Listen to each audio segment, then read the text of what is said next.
Dimitri Ciglione, a 33-year-old native New Yorker, has been producing fine sculpture and woodwork in Tucson for the past 10 years. In the winter of 1986, he was commissioned to carve what would prove to be one of his most ambitious jobs to date, a set of 3 sculptured columns of wood. Dimitri comments on how the project started. Last summer, 1986, I received a call from an interior designer friend of mine, John Bissell, and he asked me over the phone if I felt like doing some totem poles. And after clearing my throat, I said, well, sure, let's check it out. So a meeting was arranged a few days later with the client, and went out to her house, which was in the midst of a major addition. And we discussed the totem poles. What these were to be were support columns for 3 points around the house, supporting part of the roof overhangs. And we went on to discuss as far as style and direction and all of that, and pretty much we came up with the idea of an organic floral type direction. I was very intimidated and apprehensive about it. I wanted the commission, but I was a little nervous about it. And I talked to a lot of people, just try to get different ideas and feedbacks and all of that. And I guess somewhere around that point I would sketch here and there, very crude sketches. I don't spend a lot of time sketching. It's not the quickest, easiest process for me. And but it's important to start developing ideas. And as I started to, I guess the ideas started to materialize or sort of repeat themselves, I felt at that point I can start doing some modeling. The model I worked out along with the sketches and knowing where it was going to go, keeping an idea of the house, was this here. I started out with a square block to scale that was actually, in this case, about 1.5 inches square.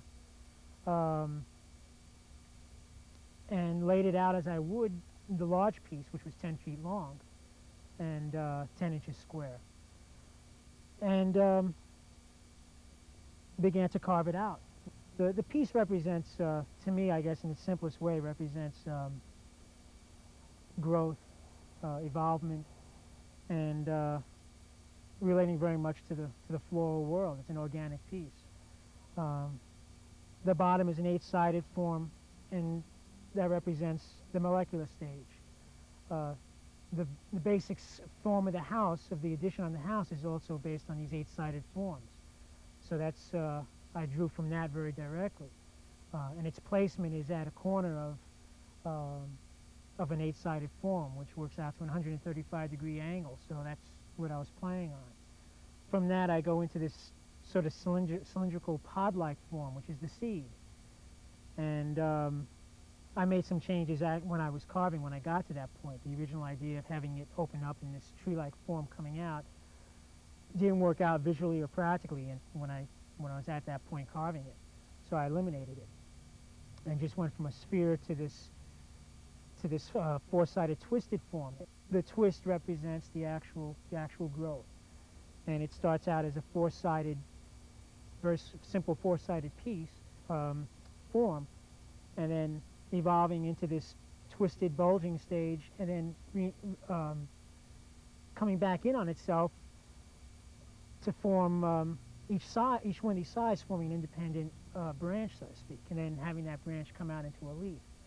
So I was trying to throw a lot of things into this piece, at the same time keeping it simple, keeping it playful, but somewhat serious too. The next phase after that, again, the time was such that I had some playtime, maybe about a month or so. I was wrapping up some other commissions and also waiting on the wood to arrive, which I ordered from, at that point, I'd already ordered from a friend of mine in the Bay Area, and the wood came down from Northern California, so it was fairly fresh and actually ordered right off the mill. Each one of these logs initially weighed somewhere in the neighborhood of 350 pounds. So obviously it's not the kind of thing you want to move around too much. And after getting them in place on the lathe, the first thing was to work it into a cylinder. And using a skill saw, I knocked off the corners and eventually made it into an 8-sided form, which was very close to a cylinder, and then planed it down as closely as I could to a cylinder.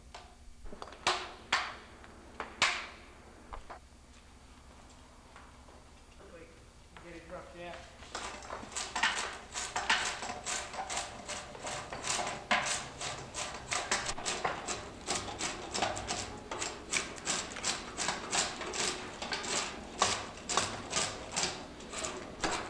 After having a cylinder which was about 4 feet long, I then laid out my spiral lines and, with chalk and with the string. And at that point, I was ready to start carving.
Most of my work is what I call additive. I'm building up. It's mostly based on dimensional type furniture. Tables, cabinets, whatever. And even the art pieces I've done, the sculptures that I've done, still draw from much of that experience. Working with different materials, plywoods, etc., as much as I can with hardwoods, but building it up, starting out with a plank of wood and machining it and sanding it and whatever to get it into a shape or form or function that I want it to be. This piece is very much a traditional subtractive sculpture, just carving. And though I've done some carving, most of it has been on a smaller scale, with the exception of a pair of carved lion heads I did the year before, which I suppose led into this project.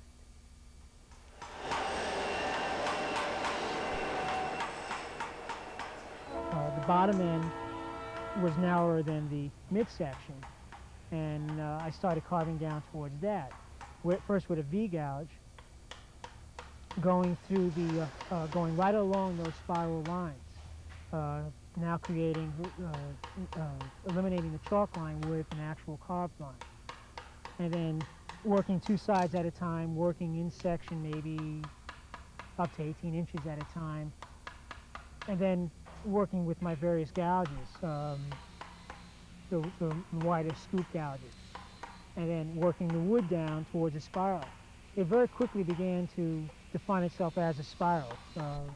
It was rough, and I didn't concern myself with getting finished carving marks, obviously, at that point. The main thing was to get it down to its rough shape. Many hours were involved in that whole process. From this point on, it was just it's strictly handwork, strictly hand carving. On this piece, I wanted fairly shallow cuts, fairly shallow scoops, and especially on the main section. I just wanted many facets, as many flat facets as possible. And again, at that, I was working with a very sharp number 3 and number 2 scoop. And throughout the whole thing, I think I've averaged maybe using 6 different type chisels, from flats to skews, skews being an angled chisel, to the V-groove, and and also during this I realized the need of other chisels for future carving, because you work very well very closely with the curvature chisel, making the chisel do as much work for you as possible.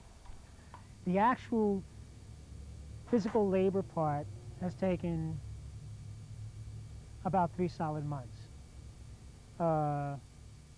Probably twice the amount that I originally estimated. But the important thing is the process and the product, the project itself.